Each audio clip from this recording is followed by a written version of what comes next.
दोस्तों, क्या आप जानते हैं कि सबसे ताकतवर फौज होने के बावजूद भी नेपाल में कभी क्यों नहीं घुस पाए मुगल? मुगलों का ज्यादातर समय युद्ध में बीता, लेकिन वे कभी नेपाल पर नजर नहीं उठा सके। बता दें कि मुगल साम्राज्य की स्थापना बाबर ने की थी, लेकिन अकबर के शासनकाल में इसका विस्तार हुआ। भारतीय उपमहाद्वीप पर अकबर ने ही मुगल साम्राज्य का दबदबा बढ़ाया था, और फिर इसके बाद सबसे ज्यादा विस्तार औरंगजेब के शासनकाल में हुआ।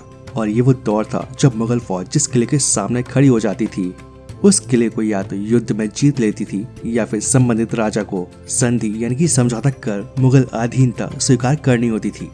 यानी एक तरह से वो मुगलों के गुलाम बन जाते थे।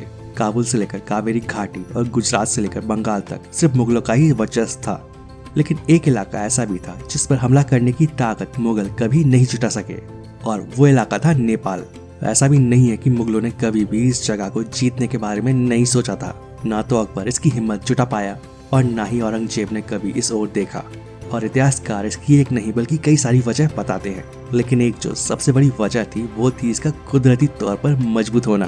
दोस्तों, मुगलों के जमाने में भी नेपाल का व्यापारिक नजरिए से खास स्थान था, लेकिन ये भौगोलिक तौर पर काफी मजबूत था और वहाँ की ऊंची चोटियाँ, पहाड़, इलाका इसे एक कुदरती किले के तौर पर मजबूत बनाती थी। मुगल सेना की ताकत घोड़े, ऊंट और हाथी होते थे, और इतिहासकार ऐसा मानते हैं कि पहाड़ी इलाका होने की वजह से मुगल की सेना की ताकत माने जाने वाले घोड़े, ऊंट और हाथी ही इसकी कमजोरी बन सकते थे। साथ ही साथ वहाँ की ठंड भी परेशान करने वाली थी, और मुगलों से पहले जिन शासकों ने नेपाल पर कब्जा करने का प्रयास किया था, उन्हें इस तरह की कई परेशानियों का सामना करना पड़ा था और युद्ध में भी मात खानी पड़ी थी। दोस्तों, अकबर से लेकर औरंगजेब के शासनकाल में मुगलों के पास सबसे ताकतवर फौज थी, और मुगल फौज में सिर्फ तुर्की ही नहीं बल्कि भारतीय, ईरानी और अफगानी भी शामिल थे। लेकिन नेपाल का साम्राज्य और वहाँ के गोरखा सैनिक भी बहुत बहादुर माने जाते थे, और मुगलों से पहले नेपाल पर जो आक्रमण हुए थे उनमें गोरखा अपनी बहादुरी साबित कर चुके थे। दोस्तों, मुगल हमेशा अपना फायदा ही देखते थे, और मुगल भारत इतिहास पुस्तक के मुताबिक मुगल शासक हमेशा उस जगह पर ही कब्जा करते थे जहाँ से उन्हें धन और दौलत मिल सके। बेशक उस समय नेपाल का भी व्यापारिक महत्व था, और यहाँ पर भी कब्जा जमा कर मुगलों को फायदा ही होता, लेकिन उससे ज्यादा तो युद्ध में खर्चा हो जाता।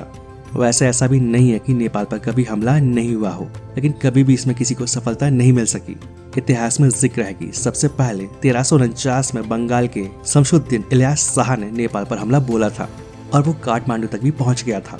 लेकिन इसके बाद उसे पीछे हटना पड़ा, और इसके बाद एक अन्य बंगाली शासक सुल्तान मीर कासिम ने भी नेपाल पर हमला किया था, लेकिन उससे भी गोरखाओं ने खदेड़ दिया था। साथ ही आपको बता दें कि नेपाल में जो सर्दी पड़ती है वो खून जमा देने वाली होती है, और 1349 में जब बंगाल के सुल्तान शमशुद्दीन ने नेपाल पर कब्जे की कोशिश की थी, तो उसकी फौज को सबसे ज्यादा सर्दी से ही नुकसान पहुंचा था।